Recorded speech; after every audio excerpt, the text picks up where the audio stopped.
All right, CNT125. We just got done installing our virtual machine, so now we're going to work with a little bit. We want to actually look at the network settings. That's the piece we're going to do a lot in here, work with our network settings.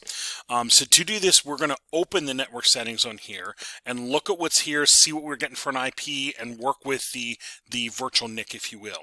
So there's two ways I can get to it. I can either open the network icon in the bottom tray, so down here, just like I would on Windows, do network settings, and there's my network utility. I can either go that way, or if I go to my icon, and I believe it's in preferences, we're going to go to network. Down here, here's my network, and that's going to open the same utility. So whatever way works for you.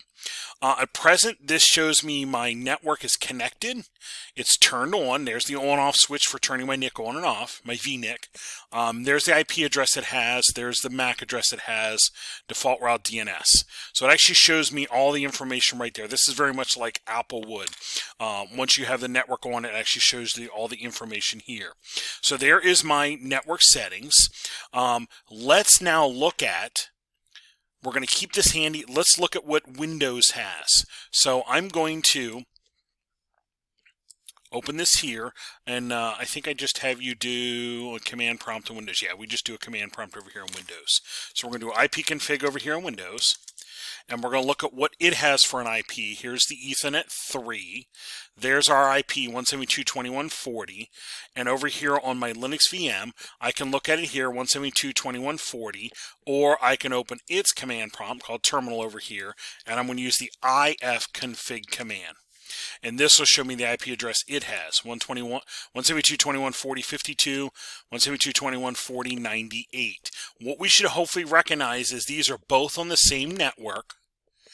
So therefore, this virtual machine, if you remember when we installed it, we selected the bridged VNIC option.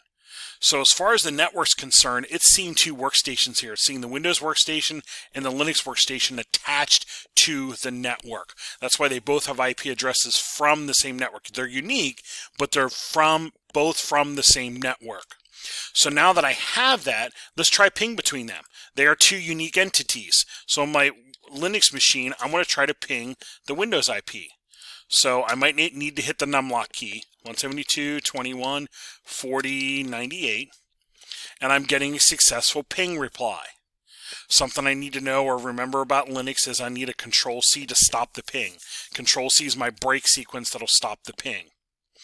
Over here on Windows, let's try to ping the Linux machine. So I'll scroll up so I can have that IP address handy. And we're going to do a ping over here, 172.21.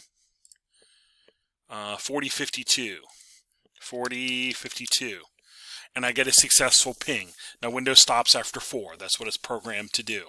So these two are communicating directly with each other as if they were two different nodes on the same network.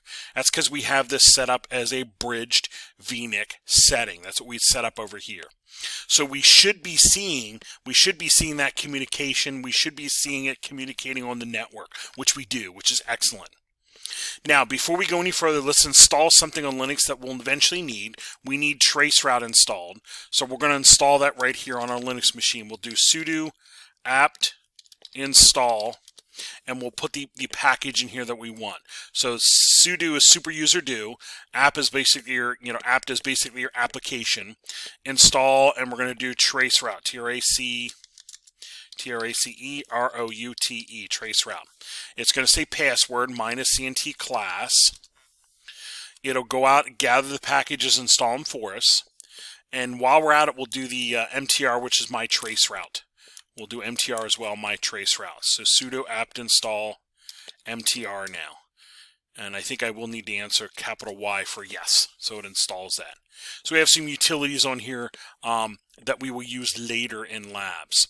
The other way to do that would be I can actually do a GUI install here. I go to Menu, Administration Software Manager. So Menu, Administration, and there is a Software Manager here. And I can actually go out and search for software and install it this way too. I showed you kind of the standard way through command line, but this is the GUI way if you wanted to. I could actually I'm going to say no, I'm not going to do any updates right now, but I could search for trace route out here, and it would find that package for me so I could install it. I'm going to close that because I've already installed it that way. But that would be another way to go if I wanted to. All right, now that it's up and functioning, it's installed, up and functioning, let's work with this VNIC setting that we read about. We read about bridge, NAT, and host. Well, we're on bridge right now. Let's set it over to NAT and see what happens. So on my virtual machine here, I'm going to close these just so I can start fresh. We're going to open the network utility again, so down here in the bottom, network settings. And we notice we have 172.21 just like the host machine. We are going to shut this NIC off. I'm going to go to the virtual machine settings, and that's up here where the player option is. This is your VMware, and this is the settings for VMware. So here we'll go to Manage and Virtual Machine Settings. This is now the settings that we made when we were building the virtual machine. We can alter some of these. So I'll go to Network Adapter, and I'm going to select NAT. I'm going to select NAT, and I will say OK. I'm going to need to wait a second for that setting change to take effect here. It's going to take a couple seconds. We're going to wait for that on-off button to show up, if you will. Once that shows up, we're going to turn the NIC on. There it is. And I might need to come down here and also turn the NIC on down here. Okay, it's just a little heads up on that one. And when I do that, I should see my network address come back, but I'm going to take a closer look at what I got. I'm now getting a 192.168. When my host machine, I'll do another IP config over here, that hasn't changed. So my hypervisor is now network address translation and handing a translated address to the virtual machine. So this out here is connected to the ISP or the college in our case, and the hypervisor, this guy right here, is natting that, is translating that into a 192 for the virtual machines. So in this case, all right, let's do another command prompt here. ifconfig, let's just see what we are getting. There it is, 192, okay. So let's try to ping the Windows machine, 172.21.40.98. I can communicate with it.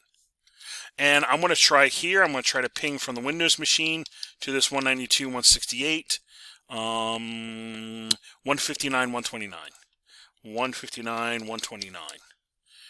And it's able to communicate. So it's able to communicate, but it is natted. It's kind of hidden. This virtual machine is now hidden behind the host PC. That can it can cause connectivity issues. So we typically don't set it that way in here, but this is a viable setting if you wanted the host machine to kind of shield the virtual machines behind it. So that's your NAT VNIC settings. But I still have connectivity that I would need. All right, let's put that back because we're going to more times than not use bridge mode in here. I just wanted you to see the difference. And if you start seeing addresses like this, it might be because your VNIC setting has changed. So I'll go out here. I will shut my NIC off again. I'm going to go to my player, manage virtual machine settings. And I will go here to my network adapter and I will do bridge. I'll do replicate.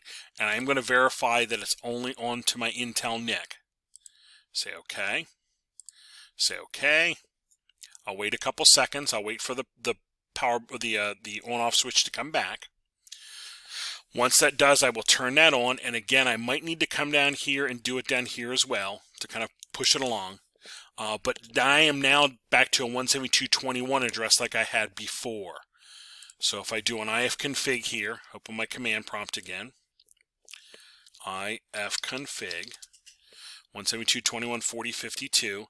Let's try to ping my Windows machine. Ping 172.21.40.98. And I'm back to communicating on the same network with the Windows machine.